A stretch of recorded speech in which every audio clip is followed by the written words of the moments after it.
Henrik Davy. Alors, vous êtes en charge de l'enseignement supérieur et de la recherche à la France insoumise, qui a eu l'excellente idée d'ailleurs de publier hier son livret de programme sur le sujet. Et vous êtes chercheur, vous êtes directeur de recherche en écologie forestière à INRAE. Ouais. Justement, à propos de tutelles multiples et d'acteurs multiples, Henrik Davy. Alors, la Cour des comptes est jamais avare d'idées quand il s'agit d'économiser les deniers publics. Et donc, en octobre dernier, elle a sorti des notes de prospective, dont une sur la recherche, évidemment.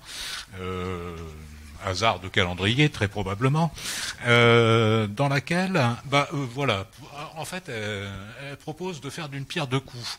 On parlait de l'autonomie, qui est au milieu du gué. Eh bien, on donne l'autonomie en recherche aux universités, on leur confie la gestion de la recherche. Voilà. Et le corollaire de ça, c'est que, eh bien, dans la foulée, d'ailleurs, on leur confie les chercheurs des organismes. Ce qui fait que les organismes eux-mêmes se transforment en agences de moyens. Et puis, à terme, comme on a une agence déjà de financement national qui s'appelle l'ANR, qui monte en puissance grâce à la loi de programmation de la recherche, d'ailleurs, eh bien, on fusionnera tous les organismes, dont l'ANR. Donc, en tant que chercheur INRAE, par exemple, mais aussi en tant que la France insoumise, comment vous recevez une proposition comme ça? Merci de la question. Alors, la Cour des comptes, de temps en temps, fait des notes intéressantes, et je préfère celle sur le crédit impôt recherche que celle que vous venez de citer. Mais avant, je voudrais d'abord vous remercier, parce que AEF, vous l'avez peut-être pas dit, mais c'est un service public qui est vraiment apprécié par la communauté de l'enseignement supérieur et de la recherche. Donc, merci de l'invitation. Et avant de discuter de la structure de l'écosystème, c'est bien de réfléchir à sa fonctionnalité, en fait, parler à un écologue. Bon, par ailleurs, sachez, pour ceux qui ne sont pas écologues, que plus un écosystème est complexe et plus il est divers, plus il est stable, en fait. Bon. Et ça, on ne va pas forcément continuer à filer la métaphore. Donc, vous savez, les relations entre stabilité et simplification ne sont pas très, très claires. Mais pour revenir réellement au débat, je pense qu'il faut partir d'abord de la fonction et de l'objectif qu'on se donne pour l'enseignement supérieur et la recherche. Et par rapport à ça, il y a un objectif qui est depuis le début, depuis Macron, mais depuis tous les gouvernements d'avant, et là, c'est le gouvernement aussi de Hollande, c'est que la recherche produit des innovations, et ces innovations, ensuite, elles permettent finalement aux entreprises de faire du profit. Et puis, un autre objectif, c'est de marchandiser le savoir. Pour nous, c'est pas ça.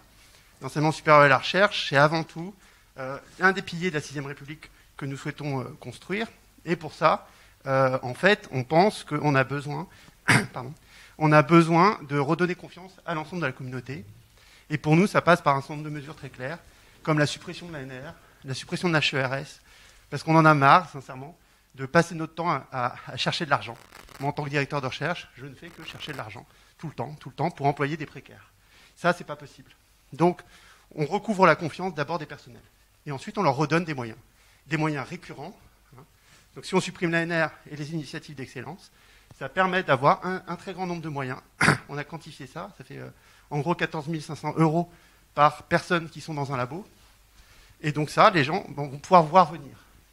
Alors après, sur le CNRS, l'INRAE et tout ça, moi je pense, comme l'a dit le sénateur, qu'on a réussi à faire des formidables choses en recherche et en innovation, alors qu'on avait des instituts de recherche finalisés, des instituts de recherche fondamentale. On a fait Ariane, on a fait de la recherche privée à bénéficier de toute la connaissance qui a été faite au CEA, donc dans des instituts de recherche finalisés. Là, c'est des EPIC.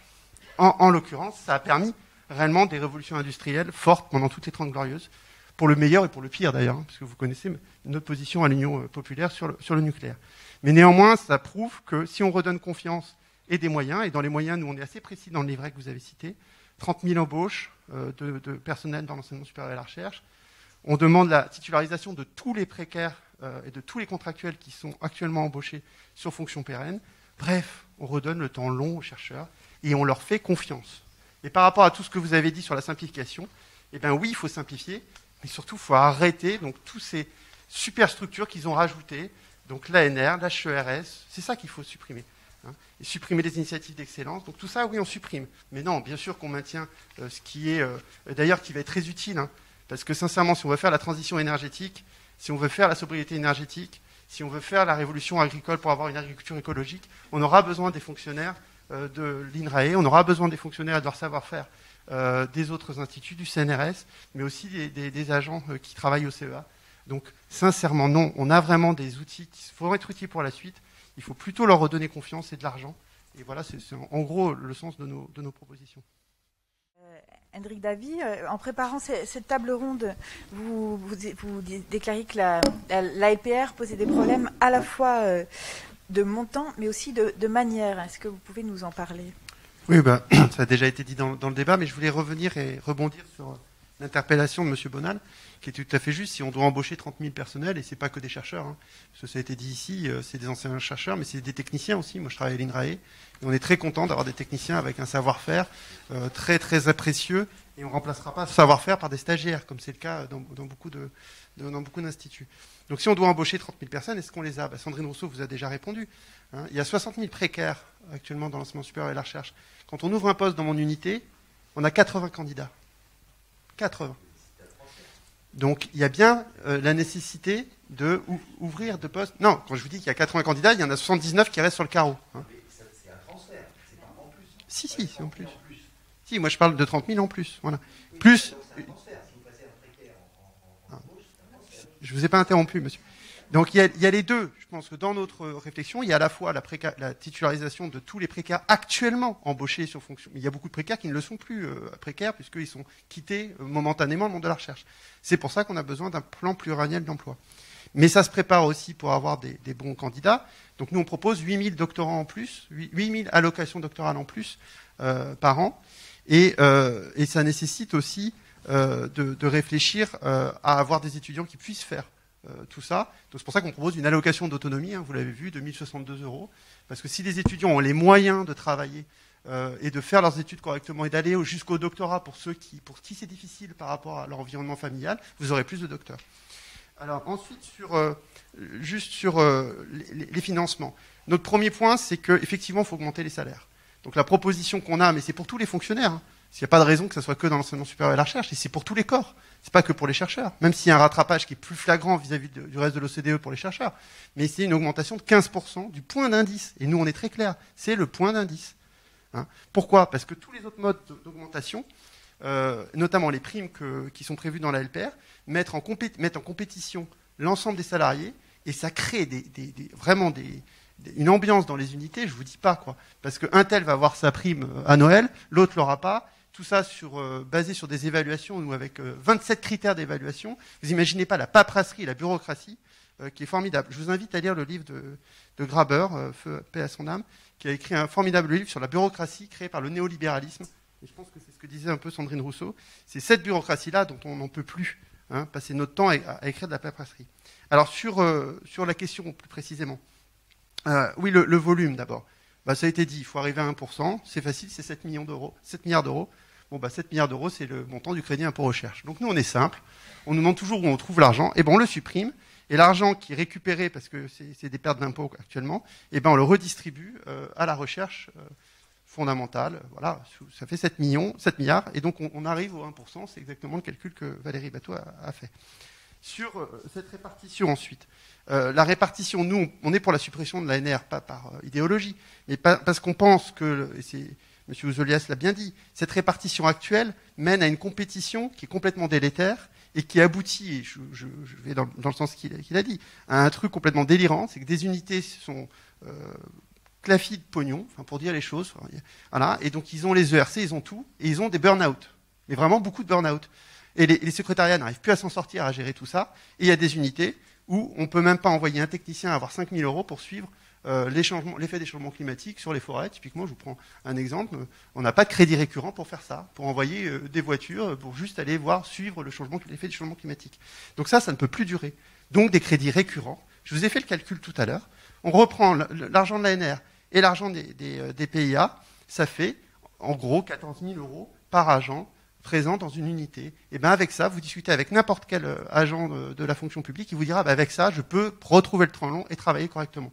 Est-ce que ça en est fini des appels à projets pour autant ? Non, parce qu'on aura des nouveaux chantiers, on en discutera peut-être tout à l'heure, sur la bifurcation écologique, sur de grandes initiatives, et on aura besoin de grands équipements. Et là, on peut avoir des appels à projets ou des appels à manifestation d'intérêt, je préfère plutôt ce terme, sur les grands équipements. Oui, là, on a besoin de réfléchir à quel grand... On ne va pas mettre un synchrotron dans chaque ville, ça c'est évident. Mais ça, on peut continuer à avoir des appels à projets sur les équipements. C'est pour ça que le microscope, c'est une bonne idée, un bon exemple. Mais sur le fonctionnement, il faut arrêter ce délire.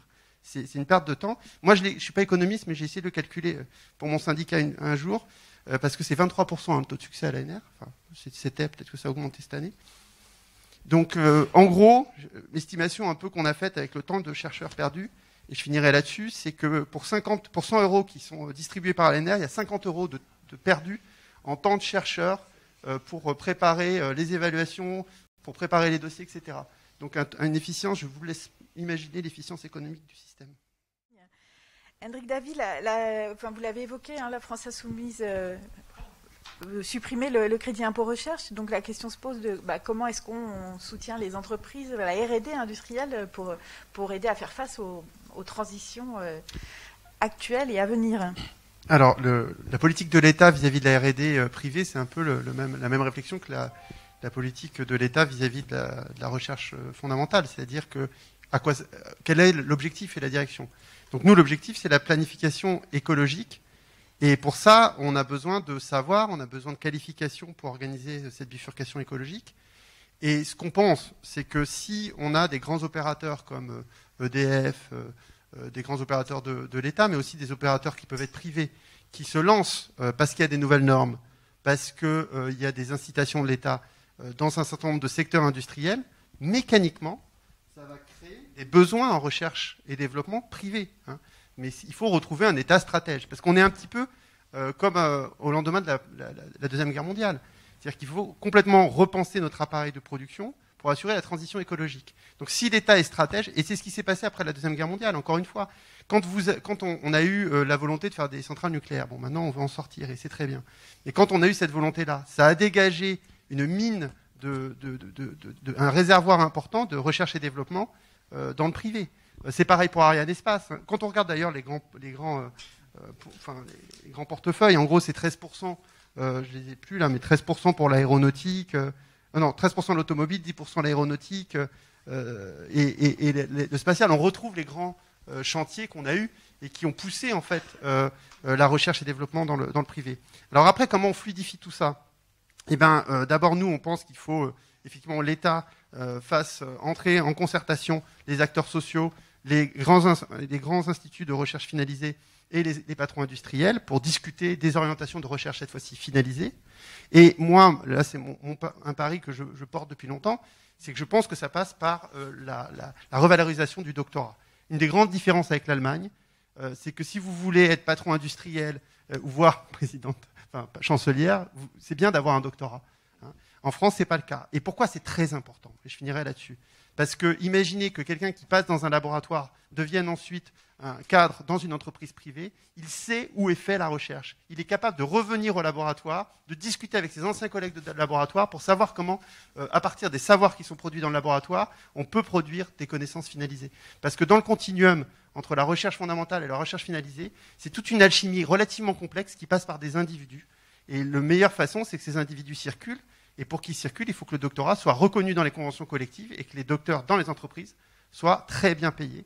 Et à ce moment-là, effectivement, je pense qu'on relancera la dynamique de R&D, y compris dans le privé.